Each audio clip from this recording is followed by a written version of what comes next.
할렐루야. 아멘. 우리 성도들은 어떤 기대를 하고 이 예배를 오셨습니까? 사람은 누구나 기대라는 것을 합니다. 사실 기대하지 않는다는 건 무관심하거나 아니면 그 사람을 알지 못하는 것이죠. 누군가 알고 있거나 또 나와 관계를 맺으면 그 사람에 대해서 기대를 합니다. 이런 것들을 해줄 거야, 이런 것들을 해낼 거야, 또 이런 모습이 있을 거야라고 하는 기대감이 있죠. 한국에서 목회를 한다는 건 목사로서 기대감들이 아마 있을 겁니다. 성도님들은 생각하실 때 이인수 목사는 사랑하는 우리 교회로의 담임 목사로 그 기대에 어떻게 부응하고 있습니까? 네, 사실 어려운 질문이었는데 저를 위로하시려고 아멘으로 또 이렇게 해주셔서 참 감사합니다.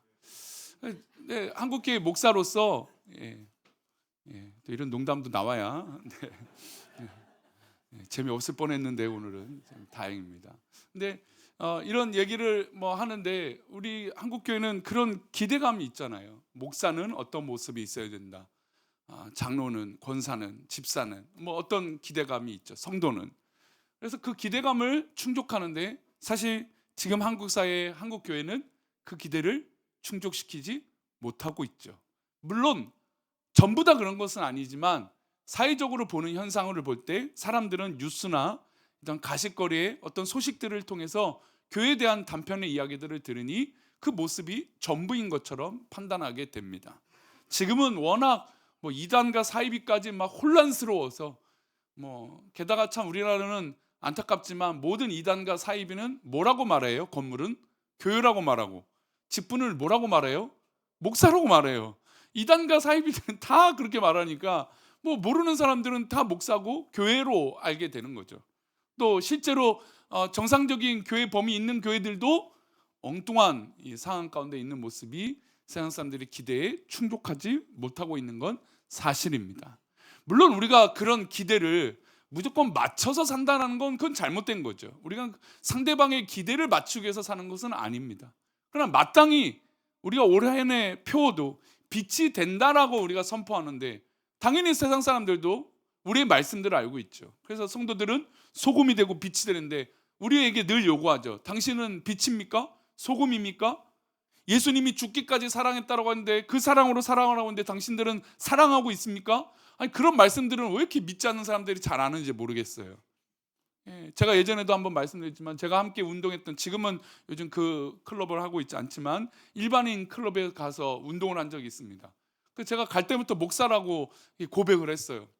목사라고 고백해서 제가 한번 선한 마음으로 호의를 몇 번 베풀었습니다. 밥도 사고 대회가 있으면 후원도 하고 제 사비를 들어서 또 전도를 하고 좋은 모습 보여주게 했습니다. 근데 나중에 됐더니 목사님이 왜 후원을 안 하냐요, 이번은. 희한은 내가 이번에 잘 운동도 안 나가고 함께 하지 않는데 이분들은 그냥 매번 했던 거니까 그냥 그렇게 표현을 하는 거죠. 근데 그 말은 저희 마음 가운데 굉장히 이 슬픈 표현이 되는 거예요. 목사님이 왜 그래요? 라고 하는 이 표현으로 내가 그러려고 하는 것은 아닌데, 그런 의도가 아닌데 그런 것을 세상 사람들은 기대하지 않는 것이구나. 맞습니다. 우리가 그 기대에 맞게끔 사는 것은 아니지만 그러나 어느 누구나 우리에게 거는 기대가 있다라는 것이죠. 우리 성도님들이 직업이 있습니까? 그 직업 가운데 있다면 그 직업에 관한 기대들이 다들 있는 것처럼 우리 믿음의 사람들은 분명한 기대가 있을 거예요. 근데 이왕이면 여러분, 누군가 바라는 기대대로 움직이는 거는 되게 불행한 거잖아요.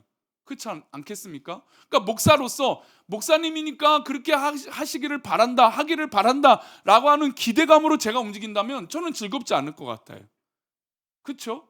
그럼 제가 스스로 즐겁고 감사하고 기쁨으로 제 목사의 삶을 산다면 누군가의 그 기대에 충족하기 이전에 제가 먼저 충족해서 그 행동들을 하겠죠. 그러니까 이왕이면 기대라고 하는 것을 상대방의 기대하는 그것을 만족하기 이전에 내가 먼저 만족하면 훨씬 더 좋은 에너지가 나오는 것입니다. 어제 동계 올림픽 개막이 되었습니다. 예전에는 상상도 못했던 피겨에서 금메달을 딴 적이 있었죠. 김연아 선수라고 하는 위대한 선수가 금메달을 휩쓴 적이 있습니다. 하지만 김연아 선수가 은퇴하고 나서 우리나라의 피겨에서 메달을 딴다는 게 어떻습니까? 굉장히 어려운 것들을 우리가 알게 됐죠. 아, 이게 쉬운 것은 아니구나.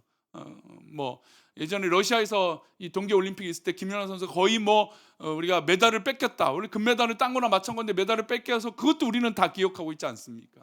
근데 지금 그 이후로는 피겨에서 메달을 딴다라는 게 기대는 하고 있지만 쉽지 않다라는 건 다 알고 있습니다.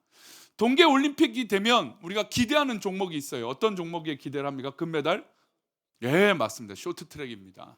쇼트트랙, 그 짧은 구간을 엄청난 스피드로 우리나라 막 기수들이 있잖아요. 외날 타기로 해서 막 안쪽으로 파고들고 그쵸? 아니면 엄청난 속도를 더 빨리 내서 바깥으로 돌아가고 안으로 들어오는, 아마 이 영상들을 한 번쯤은 다 보셨을 겁니다. 근데 안타깝지만 올해는 이번 올림픽에는 그렇게 많은 금메달을 기대할 수 없다라고 하는 뉴스를 보았습니다. 근데 그럼에도 우리는 동계 올림픽 하면 어디서 금메달 딸 거를 기대해요? 네, 쇼트트랙에서 딸 거라고 생각합니다. 근데 말씀드린 대로 이번에는 어렵다고 하는 것이죠. 여러분, 당연한 것은 있습니까? 없습니까? 사실 당연한 것은 없습니다. 여러분, 호의를 받으면 호의가 당연할까요? 아닐까요? 아닌 것을 우리는 다 알고 있습니다. 그런데 참 인간은 그 호의를 받으면 그것이 당연하다라고 생각하는 경우들이 참 많아요. 사랑을 받으면 그 사랑이 당연하다고 여기는 경우들이 많아요. 호의가 때로는 권리가 되고 어떤 이 베품이 당연한 것으로 여길 때부터 문제가 생기는 것이죠. 그래서 이 어려움들을 이겨내기 위해서 믿음의 사람들은 스스로 그 기대치를 스스로에게 만족하고 질문을 던질 필요 있어요. 내가 이것을 당연하게 여기는 것은 아닌가? 여러분, 예배를 나왔어요. 예배를 드려요. 여러분, 예배를 드린다고 당연히 은혜를 받을까요? 안 받을까요? 어려운 질문이긴 합니다. 여러분, 예배를 드리면 당연히 은혜 받습니까? 안 받습니까? 당연히 받을 수도 있고 당연히 못 받을 수도 있습니다. 하나님 주신 은혜는 당연히 우리에게 주신 은혜일 거예요. 하지만 우리가 그 은혜를 누리지 못할 때도 있다라는 거죠. 그래서 기왕이면 우리가 예배를 드리는데, 여러분, 우리가 이 시간 나오기 위해서 얼마나 애씁니까? 우리 어린 아이들은 아침 8시, 9시부터 일어나서 이 예배를 드리기 위해서 일찍부터 오고, 지금은 또 딴짓 못하도록 지금 벌써 책을 읽은 지가 2년이 됐습니다. 네. 우리 아이들 지금 책 읽고 있어요. 책을 이렇게 읽는다고 강단에서 말했는데 잘 읽고 있겠죠. 책 읽고 있는 아이들 있고, 또 지네들끼리 막 티격태격하며 저기 잘 있어요. 훈련이 되니까 아이들이 부모님이 예배 드릴 때 저기서 앉아서 대기하고 있죠. 2년이 넘게 그렇게 하고 있습니다. 그런데 여러분, 그렇게 된다고 해서 당연히 우리가 막 은혜를 받고 당연히 기대한 대로 될까요? 그렇지 않죠. 하나님 주신 은혜를 정말로 사모하고 내 삶이 그렇게 기꺼이 변화되어질 때, 아이들도 그렇게 훈련되어져서 기꺼이 변화될 때 그 시간이 기쁘고 감사한 거예요. 이렇게 애쓰고 헌신하는데 여러분, 하나님의 은혜를 받지 못한다면 얼마나 불행한 시간입니까? 세상에서 말하는 어떻게 보면 불쌍한 시간이 바로 이 시간이에요.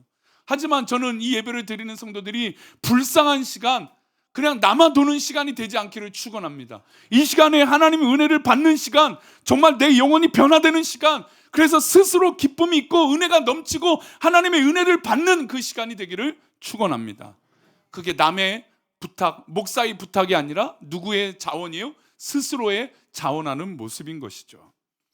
그래서 오늘 믿음의 사람들에게 믿음의 모습들이 기대가 되는데, 그 첫 번째로 우리가 표현하는 것 중에 한번 따라하겠습니다. 선한 그리스도인.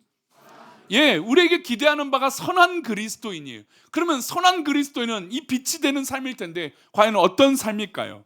성령의 충만함을 우리는 2주 전부터 이야기를 나눴습니다. 믿음의 사람들은 당연히 따라오는 충만함이 있는데 그것이 성령 충만함이다. 성령 충만함이 왜 필요하냐? 빛이 되는데 원동력과 힘이 되는 것이 바로 성령 충만함입니다. 내가 변화되고 내가 그렇게 성숙할 수 있는 건 성령 충만함이다. 그러면 선하고 착하게 되는 것도 성령의 충만함이 있을 때 변화가 일어나는 것이다 라는 것을 2주 동안 말씀을 통해서 봤습니다. 그러면 정말로 성령 충만했을 때 어떤 역사들이 일어나는지 구체적인 인물을 보면서 말씀을 나누겠습니다. 우리 사도행전 11장 24절은 바나바라고 하는 인물이 등장합니다. 우리 함께 읽어보겠습니다. 시작.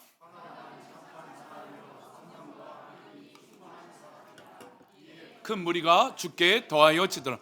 바나바는 어떤 사람이라고요? 착한 사람이에요. 근데 여러분, 제가 말씀드린 대로 착하다, 기대대로 행동한다, 이것을 말하기 전에 그것을 이루는 원동력, 이유, 내가 자원하는 것이 중요하다고 했어요. 자, 바나바가 착한 사람이 되는 원동력이 힘이 있습니다. 그 힘이 어디에 있습니까? 성령과 믿음이 충만한 사람이었어요. 왜 우리 믿음의 사람들이 변화되지 않는가? 왜 목사들이 시험에 들고 목사들이 넘어지는가? 왜 성도들이 바로 서지 못하는가? 그것은 뭐 다른 답이 아닙니다. 뻔한 거예요. 성령과 믿음이 충만하지 못하기 때문에 그런 것이죠. 왜 빛이 되지 못하는가? 왜 사랑을 못 나누는가? 맞습니다. 성령과 믿음이 충만하지 못하기 때문이죠. 그래서 우리의 신앙의 삶 가운데 성령 충만함은 굉장히 중요한 거예요. 여러분 성도님 삶 가운데, 삶의 현장 가운데 성령의 충만한 역사가 일어나길 소망합니다. 하나님의 음성이 들려지고 하나님의 인도하심을 경험하고 내 가슴이 뛰는 거예요. 내가 어찌할 수 없는 막 뜨거움이 여러분 가운데 회복되어서 내가 억지로 그 길을 걸어가고 내가 억지로 삶을 살아가는 것이 아니라 성령과 충만함으로 일어나는 것이죠. 아멘. 그래요. 여러분 기도할 때도 좀 다르게 기도해 보시라고 말씀드렸어요. 예배를 드릴 때도 좀 다르게 한번 해보시라는 거예요. 그래야 변화의 발걸음이 시작되니까. 그런데 말씀 다시 한번 띄워주시면, 이 바나바는 성령과 충만했는데 그 결과로 어떤 삶을 살고 있었던 사람입니까? 착한 삶을 살고 있었던 겁니다. 바나바는 초대교회 7집사로 하나님 앞에 세움을 받았습니다. 하나님 앞에 부르심을 받은 사람입니다. 그렇게 일꾼으로 쓰임받은 사람이죠. 근데 이 사람들 가운데, 또 초대교회에 세워진 사람들 가운데 이 사람들은 무엇보다 성령이 충만했습니다. 근데 이 성령이 충만한 이 사람이 무엇보다 어떤 사람이 됐습니까? 착한 사람이 됐습니다. 성령과 믿음이 충만하기도 했지만 그 결과로 착한 사람이 되었죠. 세상의 사람들은 믿음의 사람들의 기대하는 것이 바로 이 착함입니다. 물론 성도들에게 착하게 사세요, 이렇게 행동하십시오, 제가 말씀드렸지만 저는 그런 설교를 굉장히 멀리한다라고 말씀드렸어요. 하지만 그렇다고 착한 행동을 하지 말라는 것은 아닙니다. 왜냐하면 우리가 착한 행동이라고 했을 때 이 결과값, 사회적으로 여겨지는 이 도덕적 결과값을 누가 뭘 해서 얻어지는 거라면 이건 불행하다라는 거예요. 내가 기쁨으로 충만해서 그것이 자연스럽게 나와야 여러분 그게 아픔이 없어요. 고통이 없어요. 그래서 우리가 봉사를 할 때도 연말에 제가 성도들한테 늘 부탁드리고 싶은 것은, 물론 억지로라도 시작할지라도, 목사님이 지명해서 하라고 해서 그 일들을 시작할지라도 여러분 그 마음 가운데 자원하는 마음이 있기를 축원합니다. 자원하는 마음이 중요해요. 여러분 학생은 뭐 어릴 때부터 학생입니까? 아니잖아요. 학교에 가정이 있으니까 학생이 있는 거죠. 그런데 여러분 이것을 탓하고 왜 우리나라는 이런 제도야, 왜 이렇게 하는 거야 라고 한다면 여러분 이 땅을 떠나야죠. 다른 방법을 찾아야죠. 물론 모든 것을 내가 그냥 받아들인다 그런 건 아닙니다. 그러나 하나님의 뜻이 있다면, 그 뜻을 믿는다면 그 주어진 환경에 때로는 순응하고 그것을 받아들이고, 오히려 그것을 받아들이는 것뿐만 아니라 자원하는 마음이 필요하다는 것이죠. 바나바는 바로 이런 면에서 성령과 믿음이 충만해서 착한 사람이 된 것입니다. 세상에서 교회가 손가락질 받고 목사가 손가락질 받고 성도가 손가락질 받는 이유 중에 하나가 바로 이 착함이죠. 세상에서는 우리에게 착함을 요구합니다. 세상이 우리에게 기대하는 바가 그렇습니다. 그렇다면 우리는 한 번쯤은 고민해야 돼요. 착하게 사는 것이 무엇인가? 하나님 앞에 선한 그리스도인은 무엇인가? 우리가 26년 빛이 되어라고 하는데 빛이 되는 것은 무엇인가? 한번 스스로 질문을 던져봐야 되는 것이죠. 우리가 아이들을 보면서 아이들이 아직 모른다, 철이 없다 라는 건 무엇입니까? 아직 스스로 경험해보지 못했기 때문에 그런 거예요. 그런 면을 어른들은 이미 겪어봤으니까 아이들에게, 자녀들에게 그런 요구들을 하는 것이죠. 맞습니다. 성경은 이미, 또 믿음의 백성들은 이미 이 길을 걸어갔어요. 그리고 이 길을 걸어가 본 결과 우리에게 나타날 모습이 뭐냐? 착한 모습, 선한 모습이라는 겁니다. 그리고 이 선한 모습, 이 착한 모습을 보고 세상 사람들은 그 빛에 감동을 한다라는 것이죠. 이 착하다라고 하는 말을 고민할 때 구약의 한 명을 한번 소개하고 싶습니다. 바로 룻이라고 하는 여인입니다. 이스라엘 땅에 흉년이 들었어요. 그래서 유대 땅 베들레헴에 사는 우리 엘리멜렉 그리고 나옴이라고 하는 가정에 두 자녀가 있었습니다. 기론과 말륜이라고 하는 자녀예요. 근데 이 가정이 이 흉년이 이스라엘 땅에 드니까 모압 땅에 거주하며 살기로 이사를 하게 됩니다. 큰 결심을 한 거죠. 사실 이스라엘 민족이 고향 땅을 떠난다는 건 쉽지 않았지만 흉년이 너무 심하니까 어쩔 수 없이 이사를 선택하게 됩니다. 그것도 이방인 지역, 모압 땅이라는 지역에 가서 살기로 결심을 해요. 그리고 두 아들이 결혼을 하게 됩니다. 그러면 두 며느리가 생겼겠죠. 그러면 이제 총 가족 식구가 몇 명인가요? 엘리멜렉 있고 나오미가 있고 두 아들이 있고 두 며느리가 있으니까 이제 이 가족은 6가정입니다. 6명이죠. 근데 자녀들이 없었습니다. 근데 이제 그렇게 살아가고 있는데, 정착하고 이제 살아가고 있는데 하필 죽음의 이별을 맞이하게 되었습니다. 먼저 남편이 죽습니다. 그리고 두 아들마저 죽습니다. 지금도 사실은 이런 사별의 어려움은 너무너무 어렵지만 그 마음은 여러분 누구도 위로할 수는 없는 거죠. 근데 그 정도로 어려운 거죠. 근데 여러분 보세요. 이 가정이 먹고 살고 어려워서 모압 땅에 이사를 갔는데 그 남편이 벌어서 또 일해서 또 아들들이 일해서 그 가정이 살아가고 있었는데 남편이 죽고 두 아들이 죽었어요. 그럼 이제 이 여성들만 남았습니다. 근데 말씀드린 대로 힌트에 이 가정에 뭐가 없었습니까? 두 며느리에겐 자녀가 없었어요. 그러면 지금 선택, 그러니까 예전에도 이 본문이 생각보다 좀 충격적이었다고 생각했는데 그때는 좀 더 보수적이었으니까.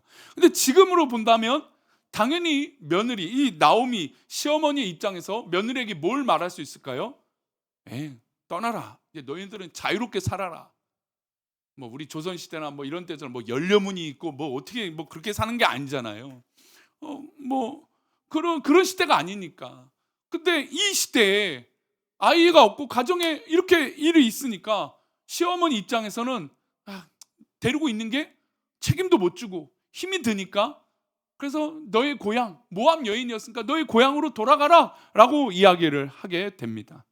가장 비극적인 이 가정, 그러니까 이 시어머니는 그거를 선택한 거죠. 정말 이 세상에서 불행한 경우로 따진다면 나보다 불행한 사람은 없을 것이다. 왜요? 남편도 죽고 두 자녀가 죽었으니까, 아들이 죽었으니까. 그리고 며느리가 있는데 이 며느리는 이방인 여인이에요.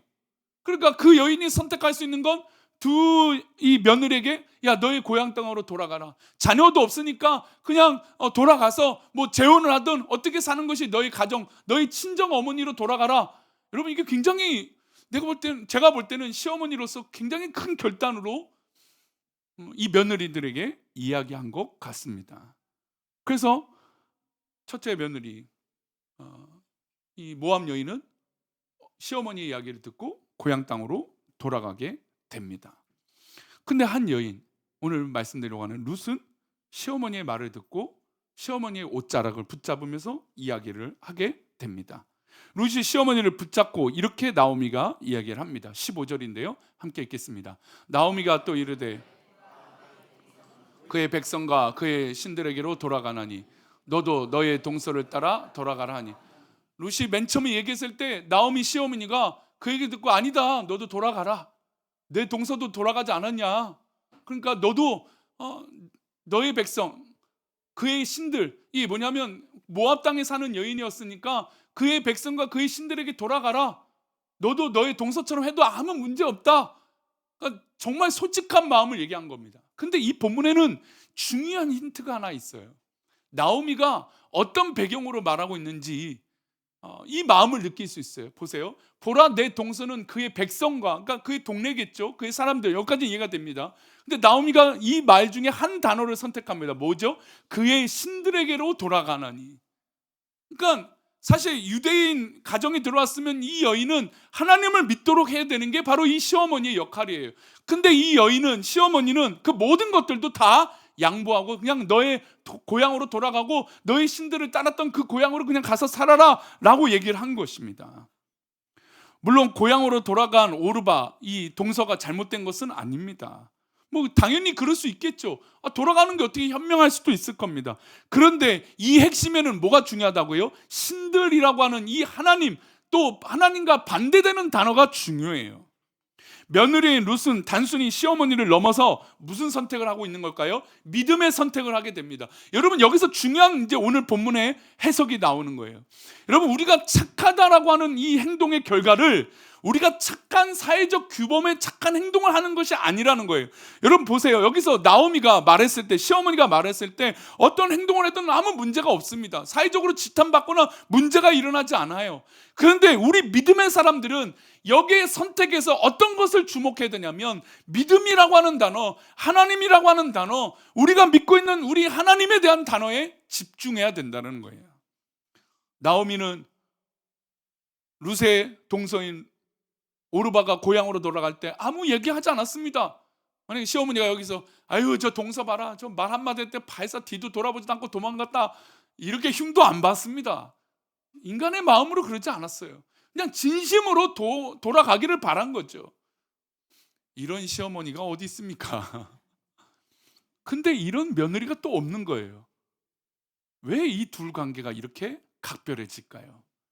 여러분, 사람의 관계도 각별해지면 참 특별해집니다. 그렇죠? 사람 관계가 그렇잖아요. 사랑을 주고 사랑을 받고 사랑을 나누면 각별해집니다. 그 마음을 이해하고 그 마음을 하려고 하는 의도들을 알게 되면 더 각별해지죠. 예.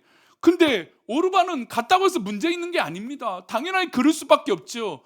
아니, 의지할 곳이 없는 이 가정에, 여러분 지금 시대라면 더더욱 그렇죠. 연일 우리나라 지금 화수목 거쳐서 인기 있는 TV 프로그램인데, 화수목에 거쳐서 가정 이야기, 가정이 문제 있는 이야기들이 얼마나 이슈가 되고 뉴스에 나오는지 몰라요. 얼마나 다양한 가정들이 있어요.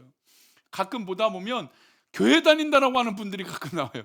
그럴 때마다 제발 욕먹는 짓 좀 하지 말아라, 간절한 마음으로 이 짧은 영상을 볼 때가 있어요. 교회 다니는데 왜 이렇게 저렇게 할까, 그런 생각이 듭니다. 근데 말씀드린 대로 여러분, 우리가 그런 사회적 규범으로 옳다라고 하는 착한 행동에 너무 꽂히지 말라고 제가 지금 말씀드리고 있어요. 왜 그런가? 나오미의 이 말, 너의 백성에게로 돌아가고 너희 신들에게로 돌아가라고 하는 이 말에 룻은 이렇게 반응해요. 16절입니다. 함께 읽겠습니다. 룻이 이르되 내게 어머니를 떠나며 어머니를 따르지 말고 돌아가라, 강건하지 마옵소서. 어머니께서 가시는 곳에 나도 가고 어머니께서 머무는 곳에서 나도 머물겠나이다. 어머니의 백성이 나의 백성이 되고 어머니의 하나님이 나의 하나님이 되시리니. 우리 손은 들지 마세요. 우리 시어머니가 있는 분들, 며느리가 있는 분들, 한번 손 발가락으로 까딱 한번 해보세요. 관계가 좋은 분들 한번 손 한번 발가락 까딱 해보세요. 여러분, 쉬운 게 아니에요. 우리가 괜히 시부모님, 며느리, 사이도 관계도 마찬가지고, 장인어른, 장모님 관계도 다 그렇겠지만, 여러분 쉽겠습니까? 어렵죠, 관계들이. 때로는 모든 것들이 그럴 수 있습니다. 근데 여러분, 그 문제를 풀어가는데 우리가 적어도 믿음의 백성들이라면, 여러분 가족들 가운데도 믿음이 없는 가족들은 우리에게 늘 요구합니다. 어떤 일만 벌어지면, 아니 교회 다닌다면서 왜 그래? 아니 기도한다면서 왜 그래? 아니 본인이 잘못되는 꼭 우리한테 꼭 그런 얘기를 해요. 그게 정답인 것처럼, 마치 요구하는 게 당연한 것처럼 그래요. 여러분, 그게 세상이고 또 믿지 않는 사람들이 우리에게 요구하는 것이 그런 거예요. 여러분, 그런데 우리가 그것을 억지로 맞추는 것이 아니라, 지금 이 룻이 시어머니를 떠나지 않는 이유 중에 하나가 무엇입니까? 다른 이유인가요? 아니에요. 어머니의 백성이 나의 백성이 되고 어머니의 하나님이 나의 하나님이 되겠다라고 하는 신앙의 고백이라는 것이죠. 그러니 모든 관계에서 제발 모든 인간의 관점과 인간이 해야 되는 그런 어떤 이런 당연히 해야 되는 것들, 그것에 너무 꽂혀 있지 마시고, 여러분 그러면 너무 실망하잖아요. 너무 괴롭잖아요. 여러분, 그게 아니라 그 안에 있는 하나님을 보시기 바랍니다. 상대방이 안다면 나의 하나님을 보시면 되는 거예요. 여러분, 그래야 변화가 일어나는 거 아닙니까? 물론 나는 연약해서 빛이 될 수 없을 때가 있을 거예요. 나는 연약하니까 소금이 되지 못할 때가 있을 거예요. 나는 연약하고 부족하니까 착한 영향력을 못 나타낼 때도 있을 겁니다. 그러나 그럼에도 불구하고 낙심하지 말고 하나님 앞에 하나님을 내 마음속에, 내 믿음 속에 모시고 살자라는 것이에요. 룻의 고백을 한번 다시 볼까요? 이 말씀이 참 우리 성경에서 귀한 말씀이 되잖아요. 16절 말씀 다시 한번 띄워주세요. 어머니, 좀 제가 구어적으로 한번 읽어볼게요. 어머니요, 제발 어머니 날 떠나라고 말하지 마세요. 그러면 참, 이러면 떠나간 이 오르바 며느리는 못된 며느리가 돼버리는데 그게 아니잖아요. 이게 왜 루시 이 시어머니의 곁에 붙어 있는가? 어머니께 가고 싶은 착한 마음도 있겠죠. 근데 그 가고 싶은 그 마음은 짧은 결혼 생활이었지만 어머니의 하나님이 나의 하나님이 되고 싶은 그 고백이 있었던 거예요. 저는 우리 사랑하는 우리 교회가 이 목사를 중심으로 어떻게 될지 뭐 그런 인간적인 기대를 하는 것 이전에 여러분 우리 교회가 우리 공동체 이 목사와 우리 모든 이 직분자들 모든 우리 성도들로 하여금 하나님으로 하여금 중심이 잡히기를 소망합니다. 하나님이 중심이 잡히면 모든 것이 용납되어지는 거예요. 모든 것이 감사한 거예요. 여러분 체면이나 인간적인 기대나 모든 것들은 더 이상 중요한 문제가 되지 않아요. 여러분 룻은 강건했습니다. 어머니 제발 저를 쫓아내지 마세요. 내가 하나님을 믿고 싶습니다라고 하는 말을 하고 있는 것이죠. 여러분 그러니까 이 본문이 설득이 되는 거예요. 만약에 당연히 오르바처럼 떠나가는 게 당연할 수도 있을 거예요. 하지만 이 여인이 그곳에 머물고 있는 이유는 어머니, 시어머니, 그것도 시어머니와 함께하는 이유는 어머니의 하나님을 믿고자 하는 그 신앙으로 있었기 때문에 그런 거예요. 여러분 단순한 문제를 어떤 문제 이 말씀하고 마치겠습니다. 어떤 문제가 일어났어요. 여러분 이 문제를 해결하려면 이걸 이렇게 해야 돼요. 그런데 이렇게 하게 되는 경우들이 많을까요? 적을까요? 적어요. 생각보다 내가 바라는 대로 이렇게 하세요라고 할 때 이렇게 하는 경우들이 많을까요? 적을까요? 여러분 그 마음을 갖고 있는 건 저밖에 없어요. 나밖에 없어요. 여러분 그런 기대도요 나만 하고 있는 거지 상대방은 그런 기대를 할까요? 안 할까요? 조금도 하지 않습니다. 사실 바쁘고 정신없잖아요. 더더욱 신경 쓰지 않는 게 바로 어떤 그런 문제들이 일어날 때예요. 그러니까 누구만 속타요? 나만 속타요. 나만 속타요. 관계들이 그렇습니다. 관계들의 문제는 사실 상대방은 그렇게 큰 문제로 여기지 않을 때가 훨씬 더 많아요. 누구만 안타까워요? 나만 안타까워요. 근데 그 관계에 안타까운 나만 어려운 그 마음 가운데 이것을 해결하는 건 나도 그렇게 맞춰서 살아야겠다? 여러분 답이 없어요. 해결이 안 되죠. 그래서 이걸 해결 방법은 내 안에 하나님을 채워야 되는 거예요. 내 안에 믿음을 채워야 해결할 수 있는 거예요. 명절이 이제 얼마 남지 않았습니다. 명절에 가면 우리 친척들을 만나고 가족들을 만나죠. 가족들을 만나면 또 어김없이 믿음에 대한 얘기, 교회에 대한 얘기를 할 거예요. 또 믿지 않는 사람들은 조롱할지도 몰라요. 아유 저 교회는 왜 그런데요? 그 교회에 대해서 아세요? 나도 잘 모르는데 사실 저는 사실 우리 교회만 신경 쓰기도 바쁜데 꼭 남의 교회 얘기를 해서 저도 그냥 어쩔 수 없이 알아가게 되는 것들이 많아요. 저는 그냥 우리 교회만 잘 챙겨지고 잘 믿기 그것도 바쁜데 뭐 우리는 또 동네 옆에 또 가까운 교회 참 여러 교회들이 많잖아요. 하필 또 동네 얘기들을 해요. 사실 관심 갖고 싶지 않은데 근데 세상은 그런 안주거리를 찾는단 말이죠. 그런 안주거리가 있을 때 당황하지 마시고 그냥 잘 모른다 얘기해도 돼요. 괜찮아요. 그걸 옳고 그름을 굳이 뭐 이렇게 설명할 필요도 없어요. 중요한 건 내 안에 누가 계신다는 게 중요해요. 예, 하나님이 계신다는 게 더 중요하죠. 여러분 그 하나님이 계신 이후에 그 다음 것들이 일어나면 괜찮아요. 그런데 그 우선적인 것 먼저 말했던 것 그것이 우선되고 하나님 찾는 건 아니라는 것이죠. 이제 명절 한 주간 참 다양한 가족들을 만나고 또 어려운 사람들을 만날 수도 있을 겁니다. 그때 우리가 무엇보다 믿음의 관계를 가지시고 이겨 나가시기를 소망합니다. 상처와 어려움에 가로막혀서 실망하지 마시고 믿음으로 하나님만 붙들고 나아갑시다.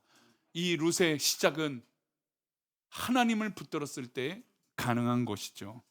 우리가 예전에 믿음의 삶을 사는 경우 이런저런 얘기를 들었어요. 우리 7, 80년대, 90년대 신앙생활 하신 분들은 참 핍박 많이 받았어요. 물론 지금도 핍박을 받지만 어려운 가운데 신앙생활 하신 분들이 꽤 많아요. 여러분 그때 우리가 발끈하고 어려운 게 아니라 우리가 했던 게 뭡니까? 네, 기도하겠습니다. 네, 내가 잘못했습니다. 내가 부족합니다. 여러분 이걸로 우리 한국교회가 이겼던 거예요. 근데 왜 이제는 그게 안 될까요? 우리 안에 하나님이 계시지 않은 것은 아닌지 우리 스스로 돌아봐 믿음으로 승리하는 저와 여러분 되시기를 축원합니다. 우리 다 같이 일어나셔서 우리 후렴을 찬양하면서 여러분 어떤 일이